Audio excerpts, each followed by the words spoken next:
The Only Road, Chapter 22. Except crossing into Los Estados Unidos would be harder than everything they had gone through in Mexico. Senora Perez said so. Back home, everyone, families, friends, newscasters, agreed. It was night when Senora Perez dropped them off at the migration camp on the outskirts of Ciudad Juarez. From what they could see in the dark, sheets of metal attached haphazardly made up the structures at the camp. Trash littered the ground. Her rifle lay propped next to the gearshift.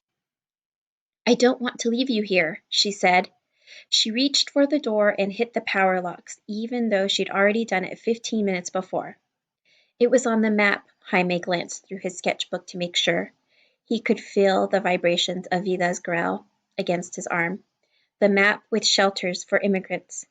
"Do you know a better place?" Angela licked her dry, chapped lips. Senora Perez shook her head. "I live on the ranch in the desert. I don't get visitors." Jaime and Angela communicated via one of their silent looks. Like on most of their journey, they had no choice. Angela unlocked the door, while Jaime kissed their driver. "We wouldn't have made it without you. En serio," he said, as he slid across the seat to get out. "We owe you our lives," Angela agreed, as she set Vida on the ground. "Que Dios los bendiga." She blessed them. They slammed the door shut, and in an instant the sound of power locks clicked. From the narrow cab behind the truck's main seats, the twin babies began to cry. As soon as Senora Perez drove away on the dusty path back to actual roads, people crawled out from the misshapen buildings like cockroaches. Young men with bulging muscles and red eyes, older men with barrel chests and untrustworthy smiles, all of them offering passage into El Norte, all promising they were the most efficient, reliable, and cheapest. Vida's hackles raised as she growled at each man presenting his border crossing deal. $2,500, 32,000 pesos, $5,000 per person, and I can and I can guarantee your safety. Jaime and Angela told everyone who offered their services that they'd think about it. It was impossible to choose one. They didn't know who to trust, and Vida didn't seem to like any of them. Jaime remembered what Xavi had said after they'd met Al Gordo about the ignorant paying more. But even with all these different prices presented to them, every single one of the smugglers, or coyotes as they were called, wanted more money than Tia had sewed into their jeans, even with the money they hadn't paid Santos back in Lecheria. "Call your parents. Get them to wire the fee," one coyote suggested. Jaime didn't have to look at Angela to know that wasn't an option. Their parents had already borrowed all the money they could to get them this far. Besides, in order to collect any money sent, they'd need identification, something they didn't have. "Have your parents send the money directly to me," said another coyote, who had the small, weedy look of Jaime's former friend Pulguita back home. Jaime got the feeling that if they had money sent to this coyote, they would never see him again. One man even yelled at them that since there were two of them, he'd only charge them $1,000 each to get to the border, but not to help them cross it. They issued a flat-out no gracias to that offer. They were already at the border. They weren't going to pay for someone to take them a few kilometers up or down to a different part of it, especially when crossing it, wherever they were, was the most dangerous part. "Boys, let the poor runts get settled in." A tall boy, not too much older than Jaime, emerged from the narrow pathways of the migration camp in heavy combat boots. The coyotes vanished between the falling down shacks and spewed litter as quickly as they had appeared. Although the boy was dressed in camouflage pants, shirt, and a wedge cap with a pistol resting on his hip, Jaime knew this was no junior law enforcement officer. Only one kind of person made crooks scurry away so fast, and it wasn't the police. The boy was a member of whatever gang controlled the migration camp. "I'll show you where you can stay," the boy grunted. His voice sounded as if it had only changed a few weeks ago, and he was still getting used to its new sound. They had no choice but to move from the dirt track where Senora Perez had dropped them off and follow him. Vida kept to their feet, hackles raised and turning her nose and prickling her one ear from one direction to the other. At least she wasn't growling anymore. Still, Jaime's scrunched shoulders didn't relax. The boy left them at a shack made more out of cardboard than metal. 7 other people sat huddled inside. When Jaime asked Angela if she thought they were safe to stay there, he received a roar of laughter from the inhabitants. La migra doesn't come here, if that's what you mean, said a Mexican man with a head that looked like an anvil had squashed it. But that's because the area is run by the Diamantes. Another Mexican, this one with a nose that looked like it had been broken more than once, continued. The Coyotes pay the gang a cut of the crossing fee to let them do business with us. Junior Diamantes members come by all the time to sell drugs, but other than that, they leave us alone. Just as long as you don't cause them no trouble. Jaime and Angela glanced at each other. They didn't for a second believe the Diamantes would leave them alone for too long. They'd have to figure out how to cross, and fast. When Angela didn't say anything, Jaime took a deep breath and asked the question himself. Which one of those coyotes is any good? None of them, 2 or 3 answered at once. I've been here 4 weeks, a man with a grizzled beard and South American accent explained, and it seems half of the people these dimwits take across get caught on the other side. The others wash up downstream with a bullet in their head. If you can, go with Conejo. He's the cheapest of the good ones, one Salvadorian man agreed. I paid another coyote out only to end up right back here a week later, half dead from dehydration and poorer than dirt. I wish I had saved money then and paid Conejo the higher price first. Conejo's clients don't get caught or sent back as often as the rest. That's because they're killed or die trying to cross, said a different man who came from the south, Nicaragua or maybe Panama. No, the Salvadorian slapped his fist on the dirt floor. They don't come back because Conejo's that good. How much does he charge? A Guatemalan woman asked. And how much is he paying you to talk him up?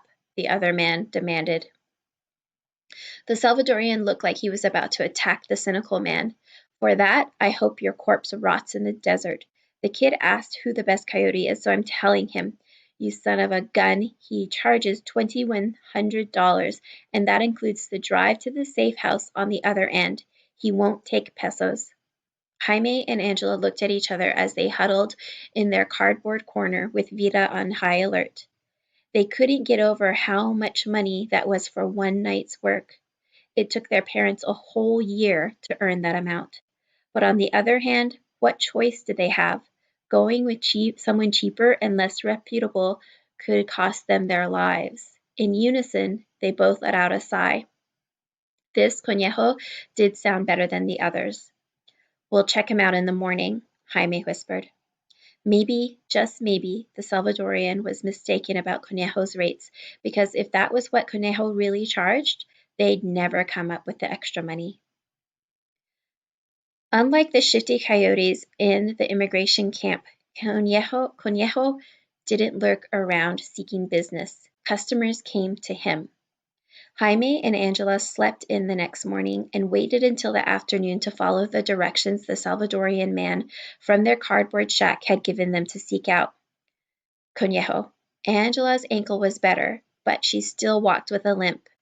They went through neighborhoods with decaying walls where they felt eyes glaring at them through slatted windows.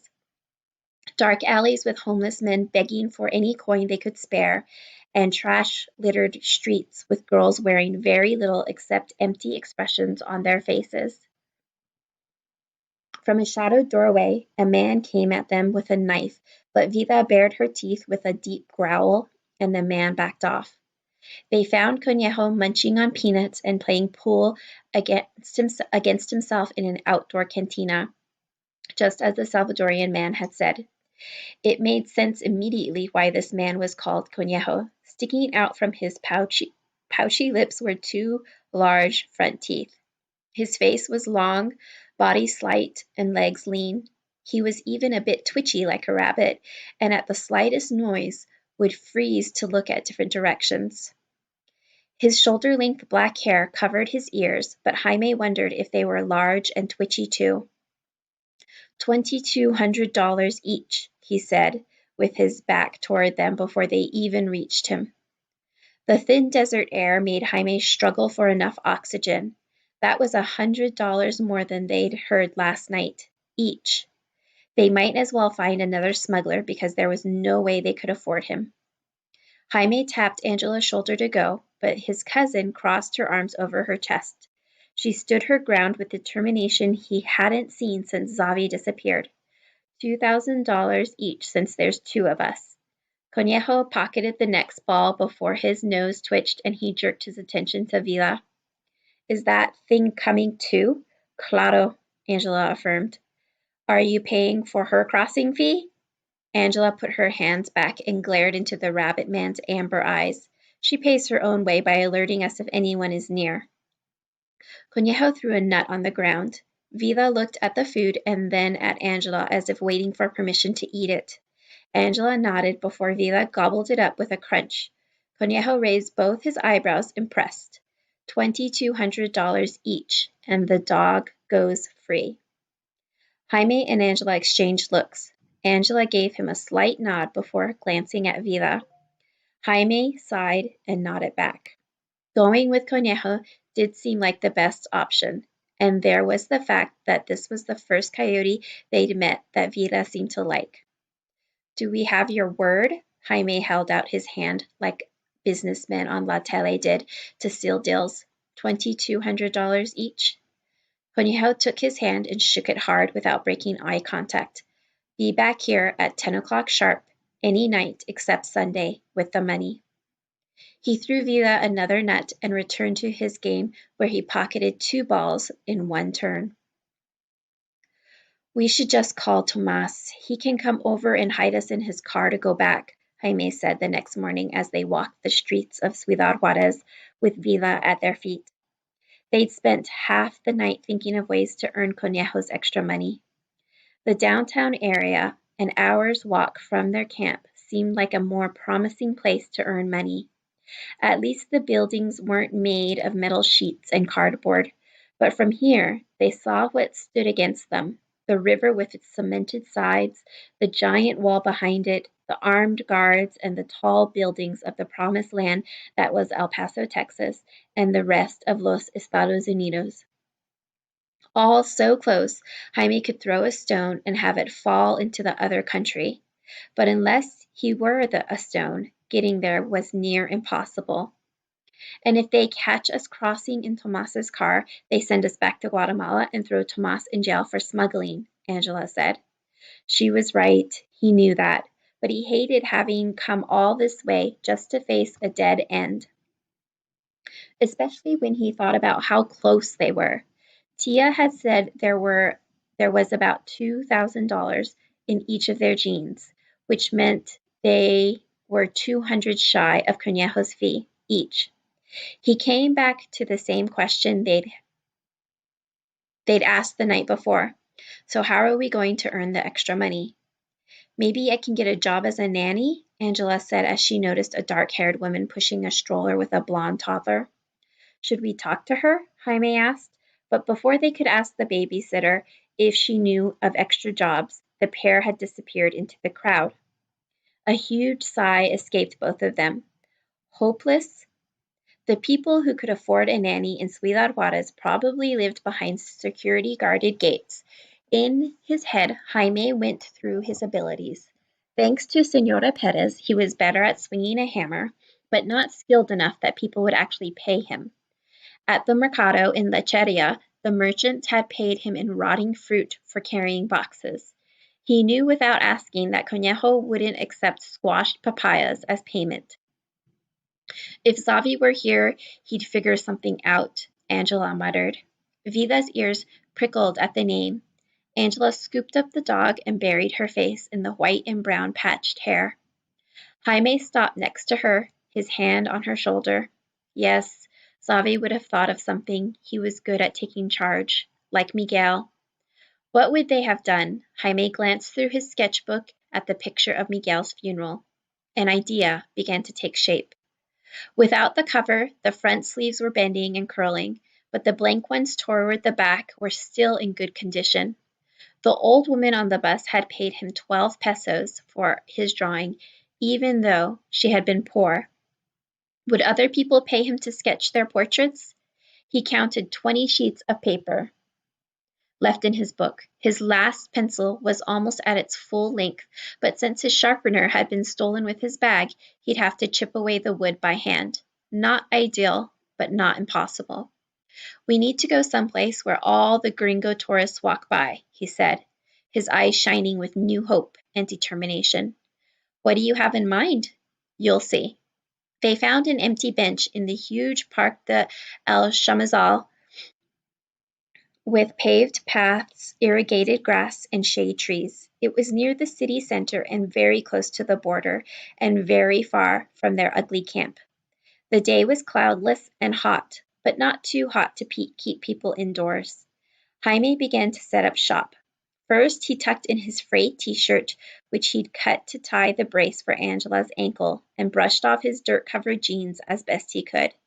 Then he used the back of a used page to draw portraits on each corner of 4 famous people everyone would recognize: Jennifer Lopez, Jesus Cristo, President Obama, and Mickey Mouse.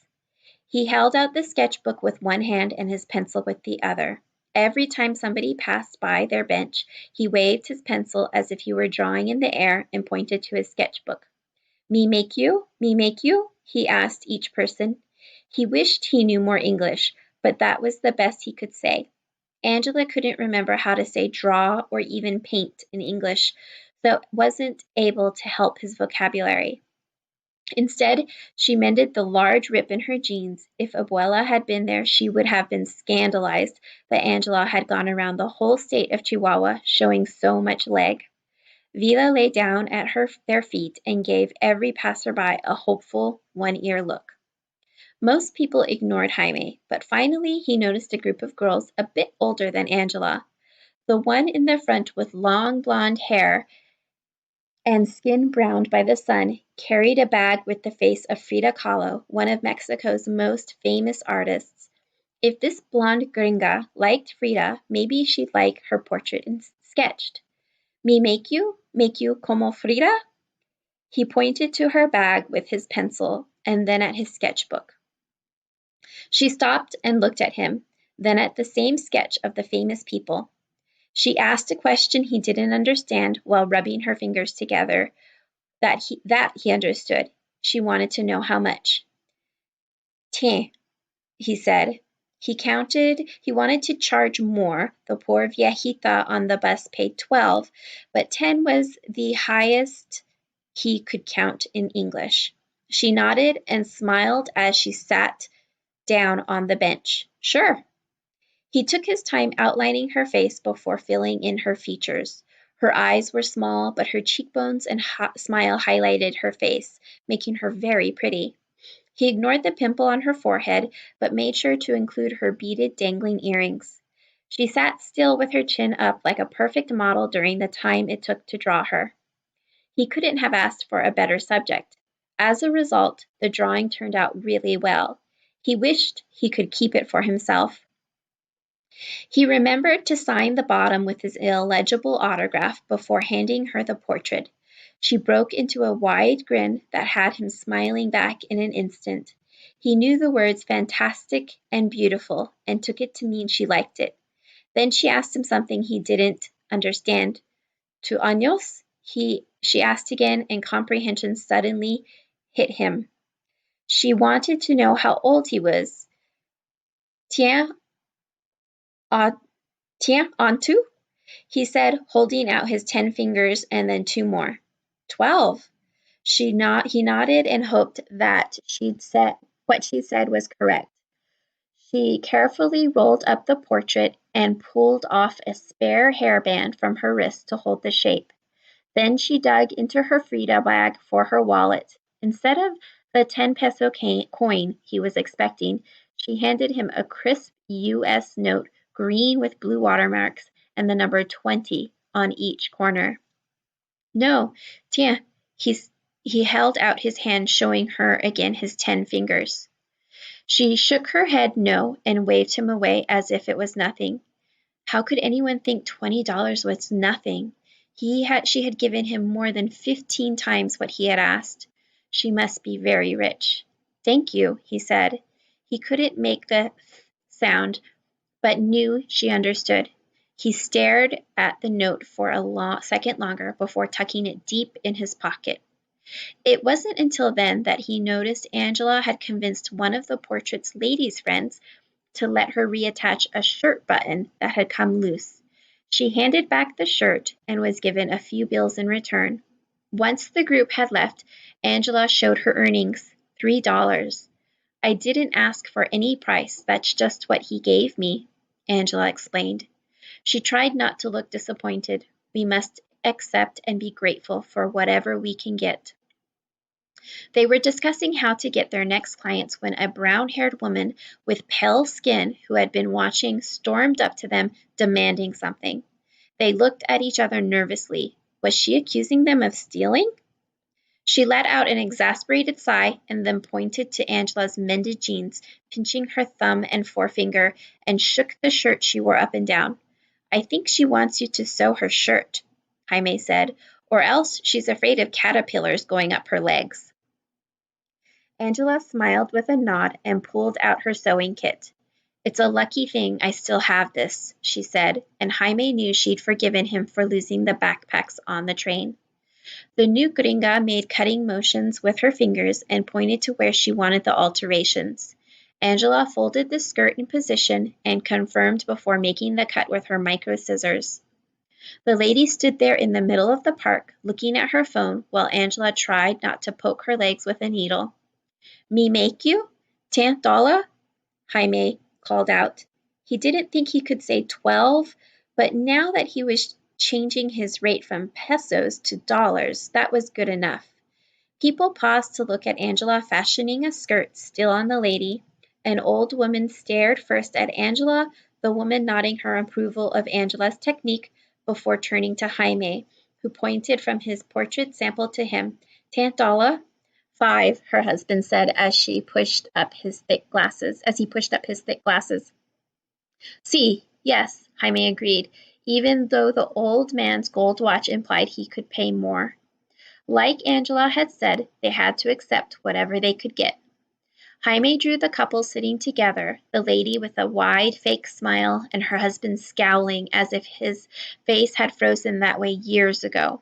The sketch turned out well, but Jaime didn't have any problem giving it up. The old man grumbled but handed him $10. Maybe they figured because there were 2 of them, the price was 5 each. This time, Jaime didn't correct them. He took what he got. By now, 2 children were posing for photos with Vida. She missed her ear. Her missing ear made the children exclaim, "How cute!" a million times. They fed her their ice creams and pork rinds, while Jaime tried not to be jealous. He and Angela hadn't eaten anything today. Everything they earned was needed for the crossing. When the parents said it was time to leave, the children began jumping up and down, whining and begging their parents for something. Jaime couldn't help but think he and his cousins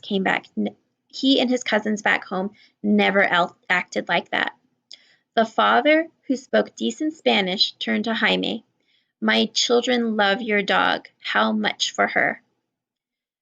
She's not for sale, Angela said with a needle in her mouth. 1,000 pesos.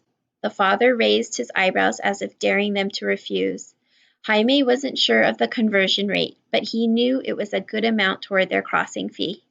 Absolutely not, Angela confirmed, her eyes never leaving her job. The father looked at Jaime to see if he would try to convince the stubborn seamstress. Jaime lifted his shoulders in a shrug, as if there was nothing he could do. Secretly, though, he was glad. If Vida hadn't found them under the car in Lecheria, they might have never made it this far. If she hadn't caught the rabbit, Senora Perez might not have driven them here. No, Vida stayed. The father sighed. He slipped Jaime a 50 peso note for letting his children take doggy selfies. A bit confused, Jaime thanked the family anyway. He couldn't get over how generous all these gringos were, especially when the news always said how they didn't like immigrants. True, he wasn't in their country yet, but it was weird how they expected to pay for everything. He would never have thought of charging people just to take a picture of their dog. The customs were so different from what they were back home. He wasn't sure if he would ever get used to them.